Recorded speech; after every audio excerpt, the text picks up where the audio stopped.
Ernestine's Milky Way. I wrote this story. My name is Carrie Madden Lunsford, and Emily Sutton drew the pictures. And Olive is going to listen. Deep in the hills and hollers of Maggie Valley, where the sun rose over an old rock house, lived Ernestine, her mama, and their cow, Old Peg. Daddy was off in the war, so it was up to Mama and Ernestine to keep the farm running. Every morning, Ernestine hollered out her window to the great Smoky Mountains, "I'm 5 years old and a big girl." Then, rain or shine, she and Mama would head off to the barn to milk Old Peg. Later, Mama ladled the creamy milk into her tea and drizzled it over Ernestine's oatmeal. They kept the extra milk cold in mason jars inside the gurgling spring house off the kitchen.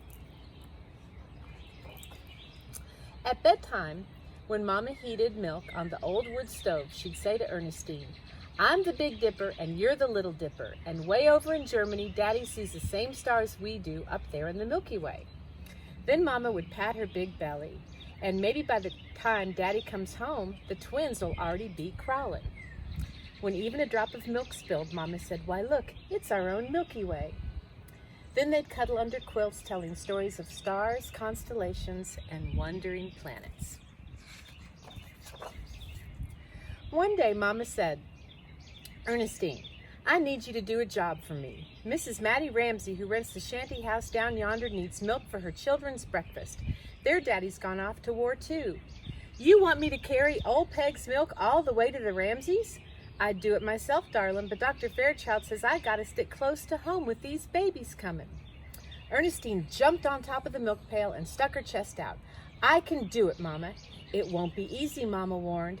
"You'll have to walk through thickets of crabapple and blackberry by the creek, down the path of prickly gooseberry and honeysuckle, past the vines of climbing bittersweet, into the valley of dog-hobble and devil's walking stick, and through the barbed wire fence."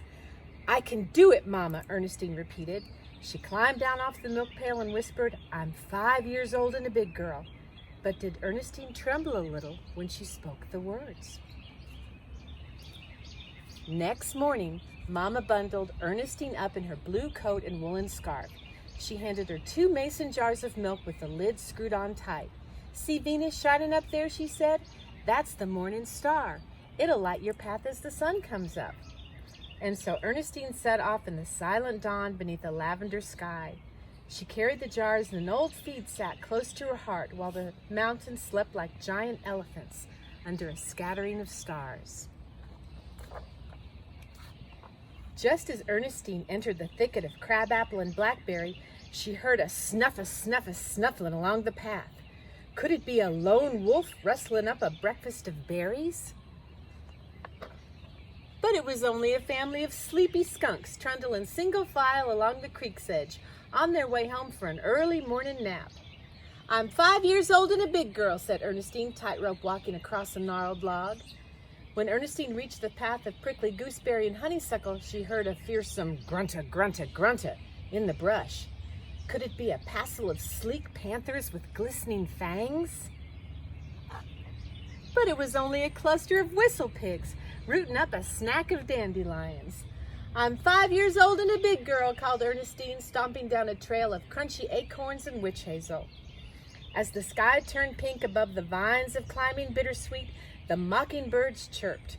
Soon Ernestine found herself in the valley of green dog-hobble and devil's walking stick, where she heard a mighty big something scratching up a tree.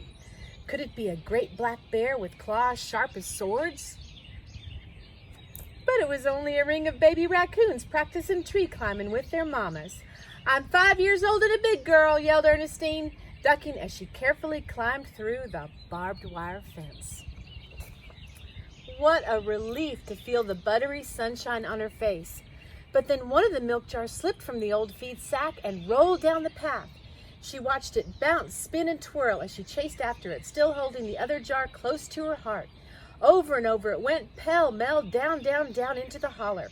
Ernestine scooted, stretched, and straddled to catch that runaway jar of milk, but it vanished without a trace.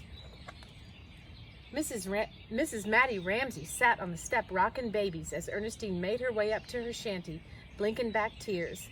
"Howdy, Ernestine," Mrs. Ramsey said. "You got something there, baby?" Breathless, Ernestine held up one jar. "I brought you 2 jars of milk from our cow, Old Peg. Only I dropped one, and now it's lost forever." Ernestine tried not to sniffle as children kept appearing from every which way. An old lady called from a window, "Breakfast! Y'all kids, get in here!" Mrs. Ramsey answered, "Coming, Aunt Bertie." Then she turned to Ernestine. "Never mind, child. Please eat breakfast with us." So Ernestine went into the kitchen with all the children, and they poured Old Peg's milk on their steaming bowls of oatmeal. Suddenly, the oldest boy, Jimmy, appeared in the doorway, holding up something muddy and covered with leaves. "Hey, y'all, look what I found in the creek." And there was the other mason jar, which must have spun so fast down the mountain, landing with a plop in the icy water, that the milk had churned into butter. Everybody cheered as they spread butter on slices of cornbread, and Aunt Bertie sang, "Lordy, I can't remember the last time I tasted real butter. Thank you, Ernestine. You're a big girl and a good neighbor." When Ernestine arrived home with 2 empty mason jars, Mama kissed her head, hugged her tight, and said, "I'm proud of you, darling. You're my big girl."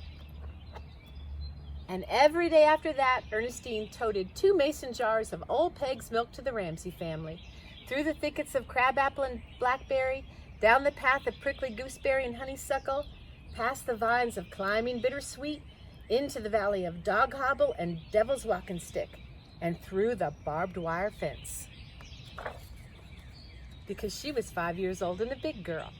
And that's what neighbors do. It's Ernestine.